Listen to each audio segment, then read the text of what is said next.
మనకి దేవుడు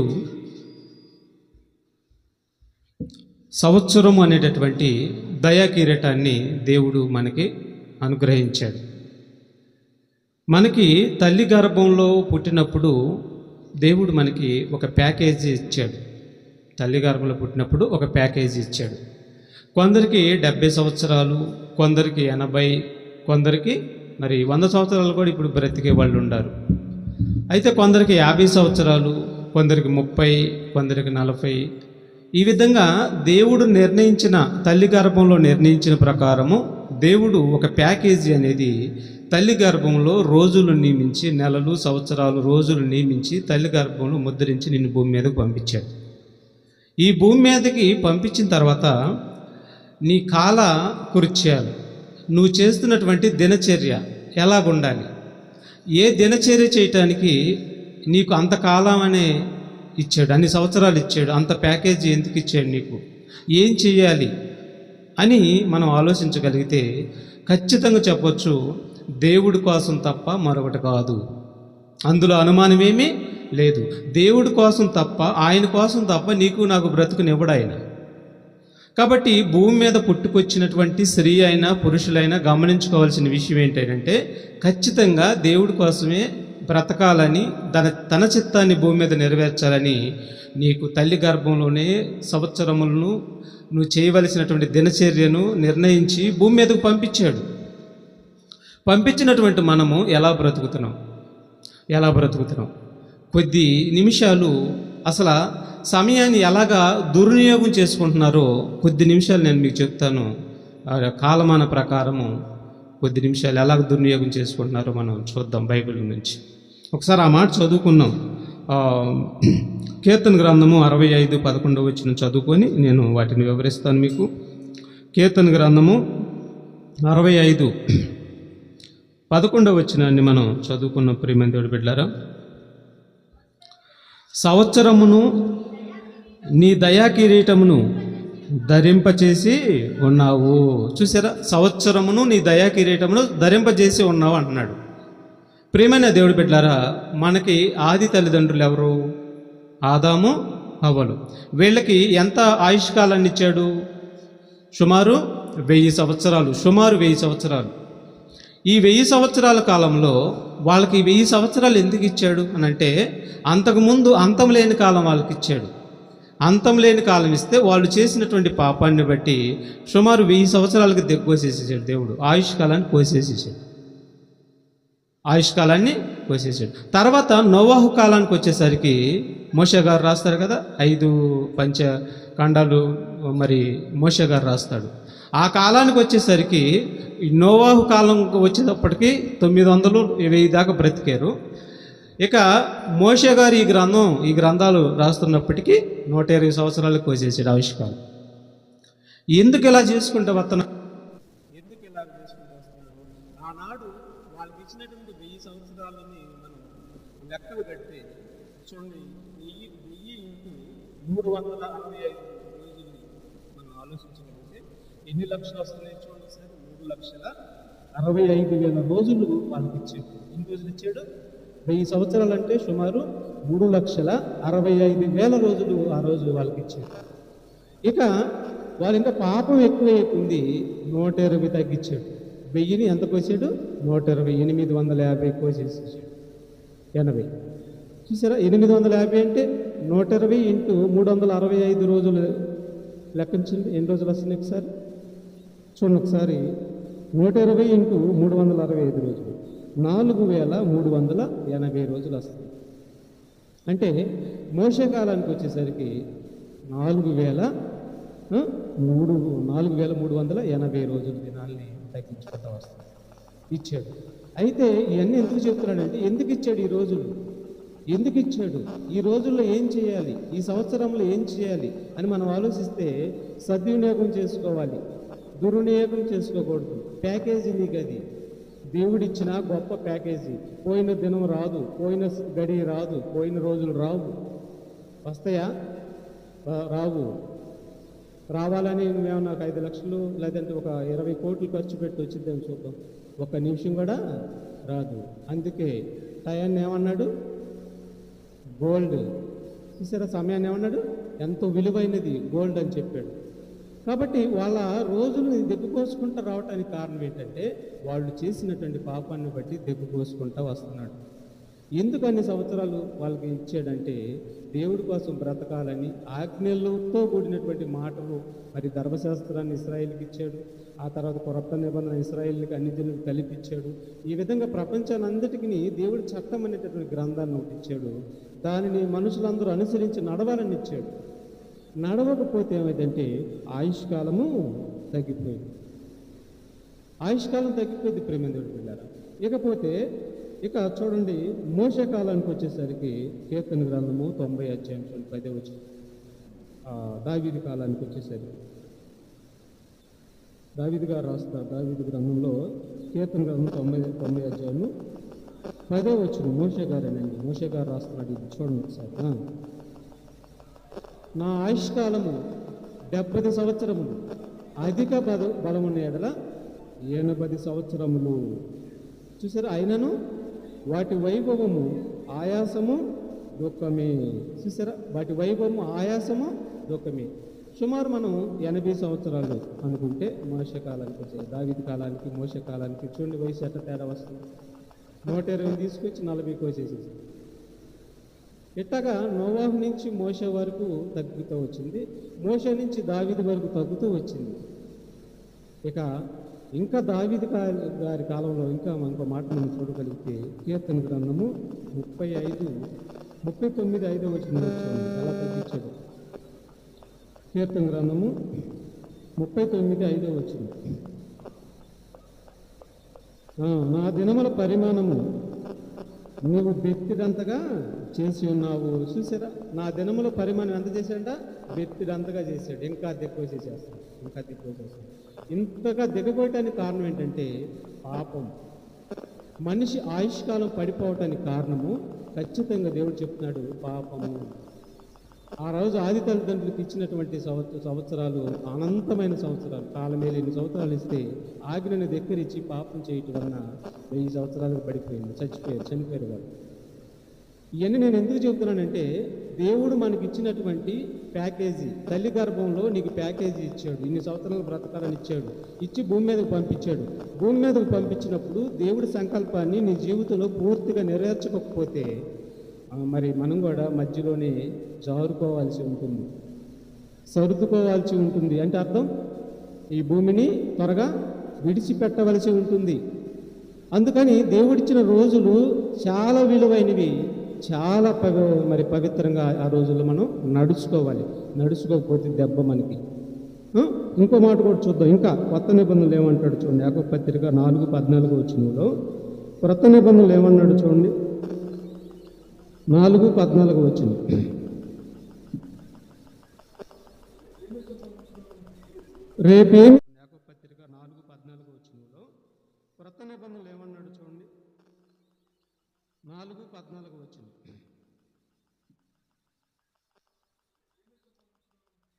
రేపేమి సంభవించినో నీకు తెలీదు. చూసారేమన్నాడు, ఎక్కడ వెయ్యండి, ఎక్కడండి, రేపేమి సంభవించినో నీకు తెలీదు. నీ జీవము ఏ పాటిది, కొంతసేపు కనపడి అంతలో మాయమైపోవు. ఆవిరి వలె ఉండవు. ఆవిరి అన్నాడు. నీ బ్రతుకు అంతే, ఆవిరి. చూసారా, ఆవిరి. ఎక్కడ వెయ్యి, ఎక్కడ ఆవిరి. అంటే రేపు గురించి అసలు నేను చింతించొద్దని చెప్పేసాడు అంతే. రేపు దినం గురించి ఆ దినం చింతించిద్ది. వాళ్ళని ఎలా పోషించాలి, ఎలా నడవాలి అనేది ఆ దినం చింతించిద్ది, కానీ నీకు చింతొద్దని చెప్పాడు. చూసారా, ఇక ఆవిరే నీ బ్రతుకు అన్నాడు. ఆవిరే. ఏ క్షణాన ఎగిరిపోతామో తెలీదు, ఏ క్షణాన చనిపోతామో తెలీదు, ఏ క్షణాన గుండాగిపోతే తెలీదు, ఏ క్షణాన్ని భూమిని విడిచిపెట్టి వెళ్ళిపోతామో తెలీదు. ఆవిరి అన్నాడు. అయితే మనము 70 సంవత్సరాలు లెక్కను మనం ఆలోచించగలిగితే, ఇప్పుడు సగటు మనిషి యొక్క జీవితము 70 సంవత్సరాలు మనం లెక్క కట్టుకుంటూ, మరి ఈ ఆవిరైనటువంటి ఈ జీవితంలాగా ఉన్నటువంటి ఈ మనిషి ఈ 70 సంవత్సరాల కాలంలో బ్రతుకటంలో ఎంత నిర్వీర్యమైపోయాడంటే, ఎంత దారుణంగా మారిపోయాడంటే చిన్నగా కాదు. ఒక పక్షి ముందు సరిపోవట్లేదు మనిషి. ఒక ఈగ ముందు సరిపోవటం లేదు, ఒక దోమ ముందు సరిపోవటం లేదు, ఒక కొంగ ముందు సరిపోవటం లేదు, ఒక తాబేలు ముందు సరిపోవట్లేదు, ఒక చేప ముందు సరిపోవట్లేదు. దేవుడు వాటికి ఇచ్చినటువంటి పని అంతటి నుండి సక్రమంగా అవి నెరవేర్చుకుంటున్నాయి. సక్రమంగా వాటి పనితీరు నెరవేర్చుతున్నాయి. వాటికి ఇచ్చిన కాలంలో సక్రమంగా వాటి పనిని అవి నెరవేర్చుకుంటున్నాయి. కానీ మనిషి ఏం చేస్తున్నాడు తెలుసా? చూద్దాం, కొద్ది నిమిషాలే చూద్దాం మనిషి ఏం చేస్తున్నాడో. మనిషికి సగటు జీవితం 70 సంవత్సరాలు ఆలోచిద్దాం. ఈ 70 సంవత్సరాల్లో ఏం చేస్తున్నాడు చూద్దామండి. కొన్ని సంగతులు మనం చూడగలిగితే చూడండి, పుట్టిన నాటి నుండి అంతవరకు పుట్టిన నాటి నుండి అంతవరకు 33 సంవత్సరాలు ఏం చేస్తున్నారు తెలుసా? 33 సంవత్సరాలు ఏం చేస్తున్నారు తెలుసా? దుర్వినియోగము చేసుకుంటున్నాడు. పుట్టిన నాటి నుండి మరి చనిపోయినంత వరకు 33.5 కాలము దుర్వినియోగం చేసుకుంటున్నాడంట. దేనికోసం దుర్వినియోగం చేసుకుంటున్నాడు? దేనికోసం దుర్వినియోగం చేసుకుంటున్నాడు అని అంటే, లోకం కోసము, లోకంలో ఉన్నటువంటి వాటి కోసము, కొన్ని కోరికలు తీర్చుకోవటం కోసము, కొన్ని అవసరతలు తీర్చుకోవటం కోసము, కొన్ని ఈ లోక సంబంధమైన వాటన్నిటిని తీర్చుకోవటం కోసము దుర్వినియోగం చేసుకుంటున్నాడు. వాటిల్లో నిద్ర కోసం, వాటిల్లో దేనికోసం? నిద్ర కోసము సగటు మనిషి 33 సంవత్సరాలు కాలాన్ని దుర్వినియోగం చేసుకుంటున్నాడంట. ఎంత కాలాన్ని? 33 సంవత్సరాల కాలాన్ని దుర్వినియోగం చేసుకుంటున్నాడంట. చూసారా? ఏంటండి 33 సంవత్సరాల కాలమా? అవును, లెక్కేసుకోండి. మీ జీవితం 80 అయితే లేక 70 అయితే ఇందులో 33 సంవత్సరాలు మీకు నిద్రకే పోతుందంట. నిద్రకే పోతుంది. దేవుడు ఏమన్నాడు? రాత్రనక పగులనక నా గ్రంథాన్ని పరిశీలించి చదువుకొని మీరు ఉన్నత స్థితిలో బ్రతకాలని చెప్తే మనిషి అన్నిటికీ అలవాటు పడిపోయి, నిద్రమత్తుగా అలవాటైపోయి, దేవుడి విషయంలో సురుగ్గా లేకుండా మరి 33 సంవత్సరాలు నిద్రకి కాలాన్ని హరాయించేసేస్తాడు. చూసారా? 70లో 80 వేసుకోండి, సగటు 80 వేసుకోండి. ఈ 80లో 33 సంవత్సరాలు నిద్రకే పోయినాయి, కొట్టేసేసి అయిపోయింది.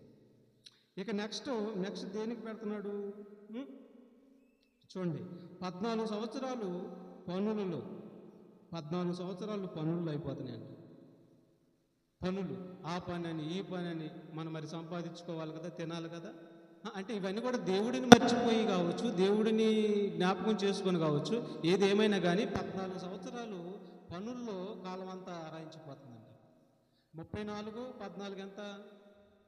34, 14, 47 సంవత్సరాలు.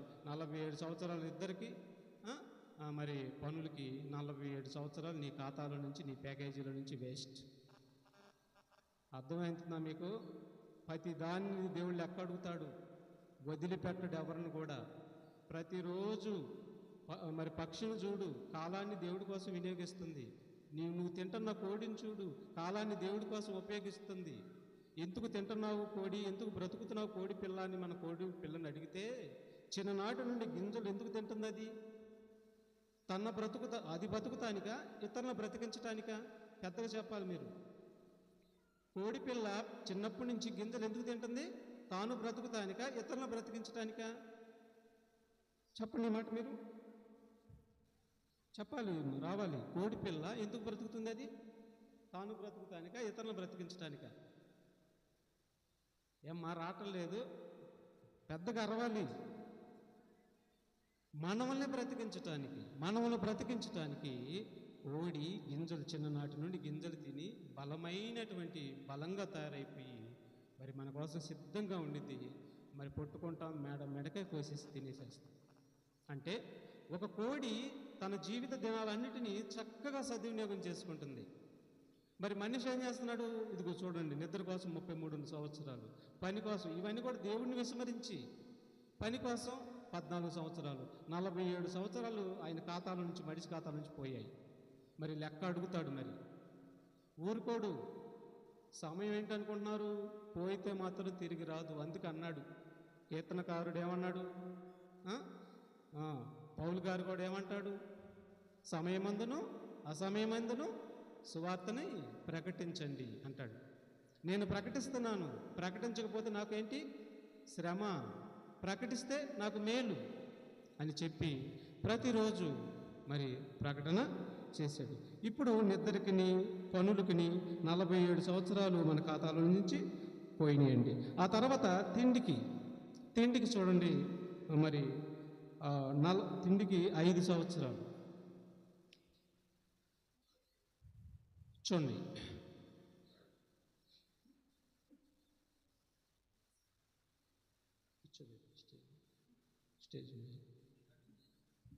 తిండికి ప్రేమ దేవుడు పెట్టారా 5 సంవత్సరాల కాలం అనేది పడుతుందంట. 5 సంవత్సరాలు కాలం తిండికి పోతుందంట. ఏమండి, 47 ప్లస్ ఒక 5, 7 అంతా 47 ఒక 5 52 సంవత్సరాలు ఎగిరిపోయినాయి ఖాతాలో. 80 సంవత్సరాల నుంచి 52 సంవత్సరాలు ఎగిరిపోయినాయి. ఏటి కోసం? నిద్ర కోసం, తర్వాత మన పనుల కోసం, తర్వాత తిండి కోసం. ఎన్ని ఎగిరిపోయినాయి? 52 సంవత్సరాల కాలము ఎగిరిపోయినాయి. తర్వాత ప్రేమ దేవుడు బిడ్డలారా, టీవీలు కావచ్చు, సినిమాలు కావచ్చు, లేదంటే సీరియల్స్ కావచ్చు, లేదంటే మరి ఫోన్ చూసే కాలం కావచ్చు. ఈ కాలం మొత్తం టీవీకి పెట్టే కాలం అంట సుమారు 9 సంవత్సరాలు అంట. ఎన్ని సంవత్సరాలండి? ఎన్ని సంవత్సరాలు? 9 సంవత్సరాలు.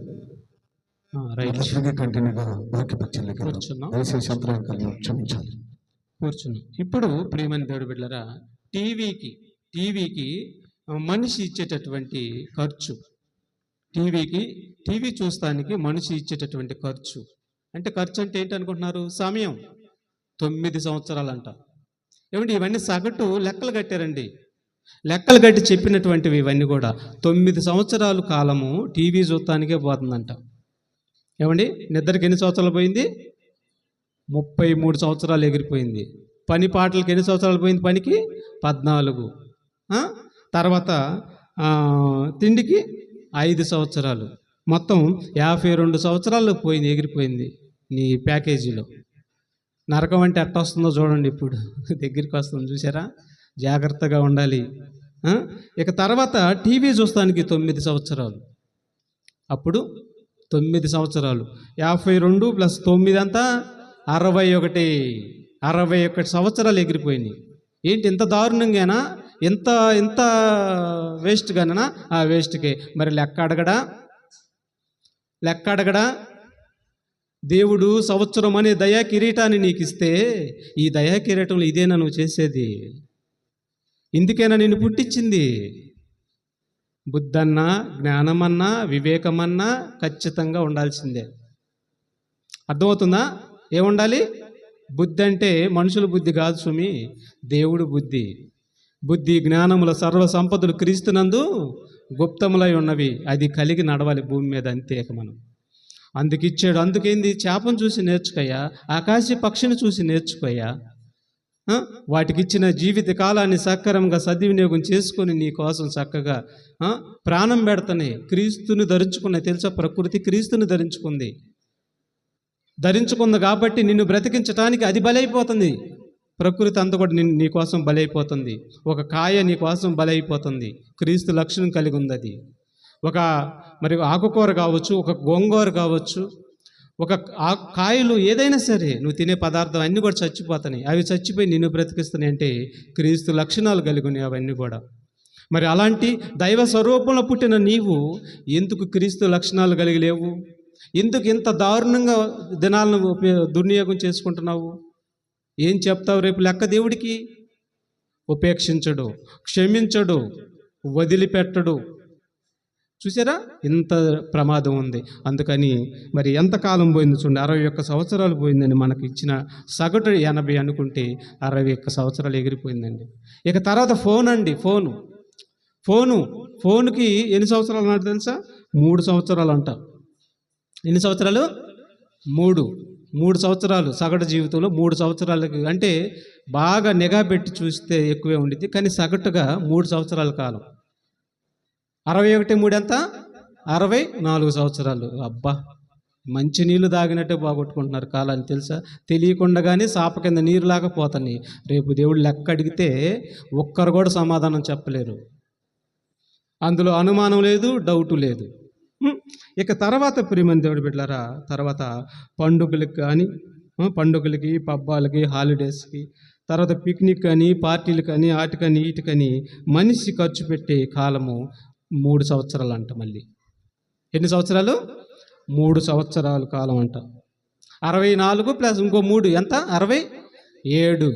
అమ్మో, ఎంత దగ్గరికి వస్తుందో. అంటే ఈ 67 సంవత్సరాలు ఏమైపోతున్నాయి? దేవుడి కోసమా? దేవుడి కోసమా? ఆహాహా, నీకోసం, నీకోసమే. నువ్వు నీకోసం దేవుడిని పక్కన పెట్టేసావు. ఇవన్నీ కూడా నీకోసమే అయిపోతున్నాయి. చూసారా? ఇవన్నీ నీకోసం అయిపోతున్నాయి. లెక్క అడగడా చెప్పండి? ఇవన్నీ ఇంత దారుణంగా కాలాన్ని మనం సద్వినియోగం చేసుకోకుండా దుర్వినియోగం చేసుకుంటూ ఇచ్చినటువంటి 360 రోజుల దినాలని ఈ విధంగా వాడేసుకుంటూ మనం దేవుణ్ణి సంతోషపెట్టిన వారం అయ్యామా? అవుతామా? అవును. కన్నీరు పెట్టేస్తున్నాం. కన్నీరు పెట్టుకుంటున్నాడు. ఇందాక అబ్బాయి చెప్పినట్టుగా, ఆకాశమా ఆలకించు, భూమి చెవి ఎగ్గు, నేను పిల్లలను గని పెద్దవారినిగా చేసి తిని, వారు నా మీద తిరగబడి ఉన్నారు. ఎద్దు తన కామందు నెరుగును, గాడిద తన సొంత వారి దుడ్డె తెలుసుకును. ఓ ఇశ్రాయేలు, నీకు బుద్ధి లేదు, తెలివి లేదు. నా జనులు యోచింపరు. పాపిష్టి జనమా, పాపభరితమైన ప్రజలారా, మీకు శ్రమ, నరకం తప్పదు అంటున్నాడు. చూసారా? ఇక 67 సంవత్సరాలు పోయిందండి పండుగలతో పోల్చుకుంటే. ఇక ఫ్రెండ్షిప్ చేయుటకు 2 సంవత్సరాలు అంటండి. ఎన్ని సంవత్సరాలు? 2 సంవత్సరాలు. 67 ప్లస్ 2 ఎంత? 69 ఫ్రెండ్షిప్కి చేశారా? వాక్యానికి కూడా మనం విలువ ఏమో, కానీ ఫ్రెండ్షిప్కి మాత్రం బాగా విలువిస్తాం. ఇవన్నీ కూడా మనకి నరకానికి పంపించడానికి దారులండి. ఇకపోతే ప్రియమైన దేవుడి బిడ్డలారా, వాకింగ్ కావచ్చు, మరి జిమ్కి కావచ్చు, ఇతరితర మన ఆరోగ్య సంబంధమైన వాటికి కావచ్చు 2 సంవత్సరాలు అంట. మొత్తం ఎన్ని సంవత్సరాలు? 2 సంవత్సరాల కాలం. మొత్తం ఎంత? 69, 2 ఎంత? 71. ఇక సరదా కబుర్లు అంట. మళ్ళీ ఎక్కడికి తీసుకెళ్తున్నాడు చూడండి. ఇవన్నీ ఎవరికి తెలుసు అనుకుంటున్నారు? ఎవరికి తెలుసు ఇవన్నీ? దేవుడికి తెలుసు, నీకు నాకు తెలుసు. ఎందుకంటే మనకు చేతనం కాబట్టి. దేవుడికి తెలుసు, మనకు తెలుసు. ఇక 71 సంవత్సరం ఇంతటితో అయిపోతుంది. ఇక సరదా కబుర్లకి, టీ కాఫీలకి 3 సంవత్సరాలు అంట.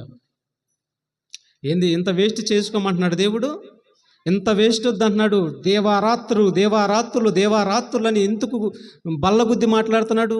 సమయం లేదు నీకు, సమయం లేదు. రేపేమి సంభవించినో నీకు తెలీదు. నీ యొక్క జీవితం ఆవిరి వంటిది. ఇంతలో కనపడి అంతలో మాయమైపోవు, ఆవిరి వంటిది. అలాంటి జీవితాన్ని ప్రతి క్షణం విలువైనదిగా ఎంచుకోవాల్సింది పోయి ఈ విధంగా దారుణంగా నాశనం చేసుకుంటున్నావా? నాశనం చేసుకొని 360 రోజులు నీకు ఇస్తే వాటన్నిటిని ఈ విధంగా నాశనం చేసుకొని మరలా 360 రోజుల కోసం పిలుస్తున్నావా వాటిని?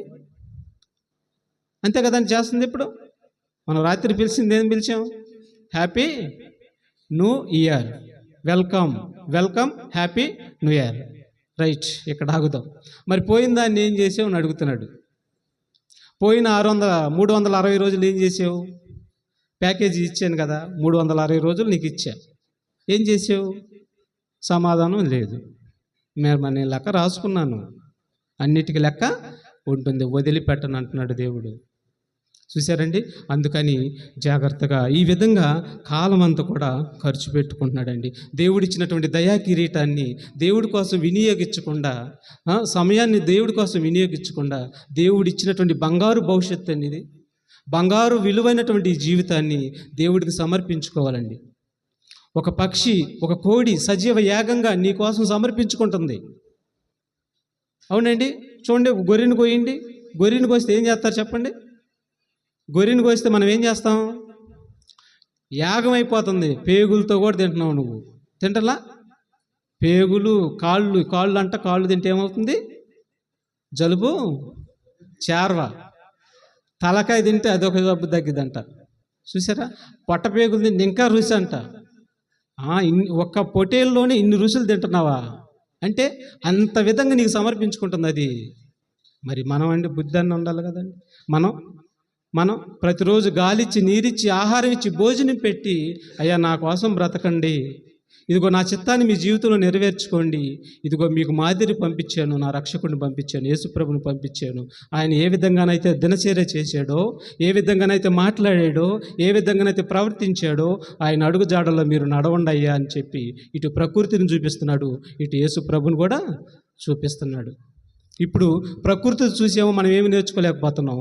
కనీసం మన కోసం ప్రాణం పెట్టినటువంటి లోకరక్షకుడి గురించి కొన్ని మాటలు ఒక 5-10 నిమిషాలు నేను ముగిచ్చేస్తాను. కొన్ని మాటలు చూద్దాం. ఆ లోకరక్షకుడు మనం ఏం మాదిరి చూపించాడో కొన్ని మాటలు చూసుకొని మనం ముగిచ్చేసుకున్నాం. ప్రియమైన బిడ్డలారా, ఇప్పుడు రోమపత్రిక 13-11 వచ్చిన త్వరగా చదవాలి మీరు, 10 నిమిషాల్లో అయిపోవాలి మనకి. రోమపత్రిక 13 వచ్చిన చూద్దాం. మరియు మీరు కాలమును ఎరిగి నిద్ర మేలుకొని వేళ అయినదని తెలుసుకొని అలాగు చేయుడి. చూసారా? కాలమును ఎరగాలంట. కాలమును ఎరిగి నిద్ర మేలుకోండి. ఏమి నిద్ర అండి? రేత్రి పోనుకొని మళ్ళీ తెల్లారు లేవటం అనుకుంటున్నారేంటి? ఆ నిద్ర కాదు సుమి, పాపం అనే నిద్ర. కాలమును ఎరిగి నిద్ర మేలుకొని వేళ అయినది. ఎప్పుడైనది? బాప్తీసం తీసుకున్నావు కదా, అయింది వేళ నీకు. ఇక ఆ వేళ నుండి నువ్వు చనిపోయినంత వరకు నువ్వు మేలుకొనే ఉండాలి. నువ్వు నిరంతరం సిద్ధపడి ఉండాలి. యేసుప్రభు రెండో రాకడ కొరకు ఎప్పుడు ప్రకాశిస్తూ ఉండాలి, ఎప్పుడు నీ సిద్ధి వెలుగుతూ ఉండాలి, ప్రకాశిస్తూ ఉండాలి. కాలం నెరుగు నువ్వు నిద్ర మేలుకోవాలి. ఎంతకాలం మేలుకోవాలి? నువ్వు బ్రతుకు దినములల్లో కూడా ప్రతిరోజు మేలుకోవాలి. ఎందుకంటే యేసుప్రభు ఒక మాట అన్నాడు. ఏమన్నాడు? నా రాకడ ఎలా వచ్చిందని చెప్పాడు?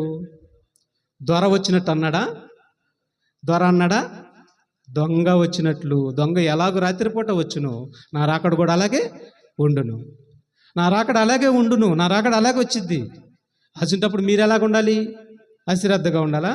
నిర్లక్ష్యంగా ఉండాలా? వత్తాళ్లే అని నిర్లక్ష్యంగా ఉండాలా? అయిపోతాం, దెబ్బడిపోయింది మనకి. ఎందుకంటే 10 మంది ఉన్నారు, 10 మందిలో 5 ఎగిరిపోయారు. వత్తాళ్ళే లేట్ చేస్తున్నాడని చెప్పి నిర్లక్ష్యం చేశారు. రానే వచ్చాడు, వెలుగుచున్న వారిని తీసుకుని వెళ్ళిపోయాడు, ఆరిపోయిన వారిని విడిచిపెట్టి వెళ్ళిపోయాడు. నాశనం చేసుకున్నారు జీవితాన్ని అంత వాళ్ళు. ఒక్కసారి కానీ భూమి మీద ప్రాణం విడిచామంటే మాత్రం ఇక లేదు అవకాశం మనకి. అక్కడ అగ్ని ఆరదు, పురుగు చావదు. చాలా జాగ్రత్తగా ఉండాలండి. యోహాను సువార్త 8:2 వచనం కూడా చూద్దాం.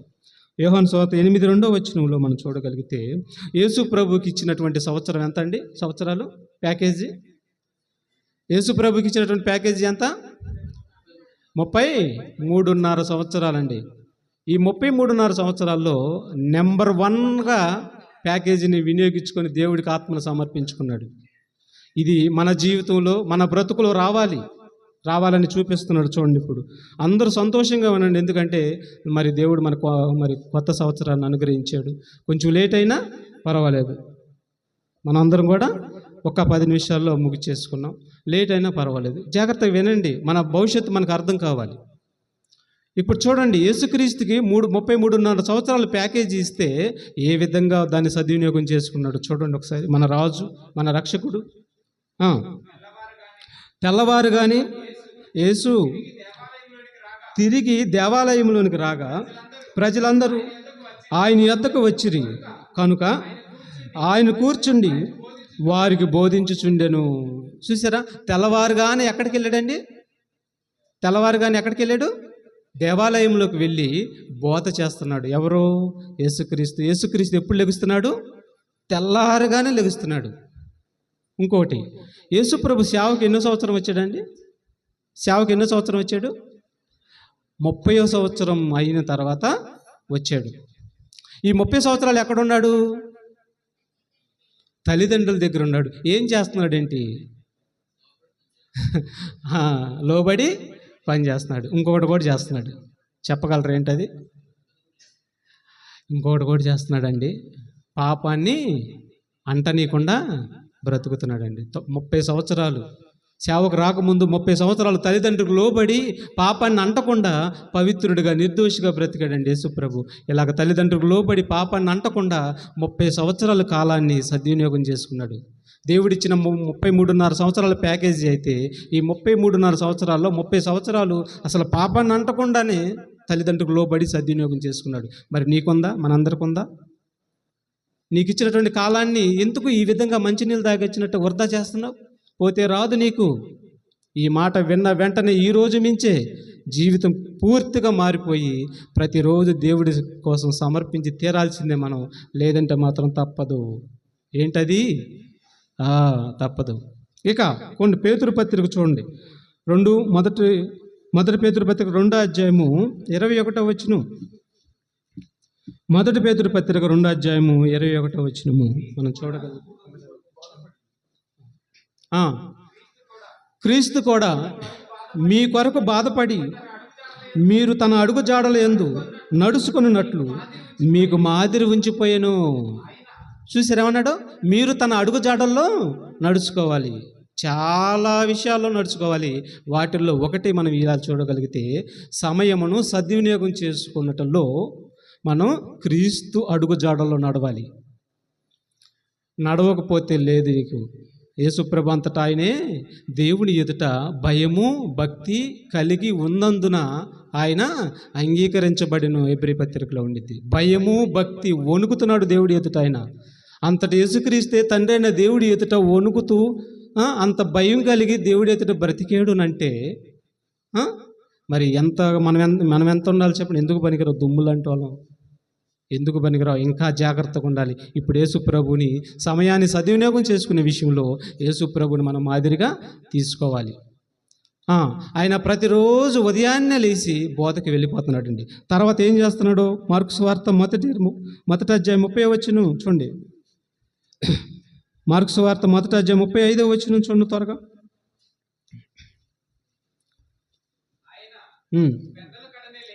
చూడండి, ఆయన పెందరకాడనే లేచి ఇంకను చాలా చీకటి ఉండగానే బయలుదేరి అరణ్య ప్రదేశంలోకి వెళ్ళి అక్కడ ప్రార్థన చేయుచుండెను. చూసారా? ఎక్కడ వెళ్తున్నాడు?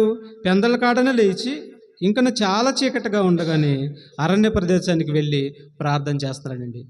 అండి ఈనాడు ప్రార్థన అయితే మనం చేస్తున్నాం, కానీ దైవ చిత్తానికి కానీ రోజుల్ని దేవుళ్ళు గడుపుకోవటానికి కానీ లేకుండా చేస్తున్నామా?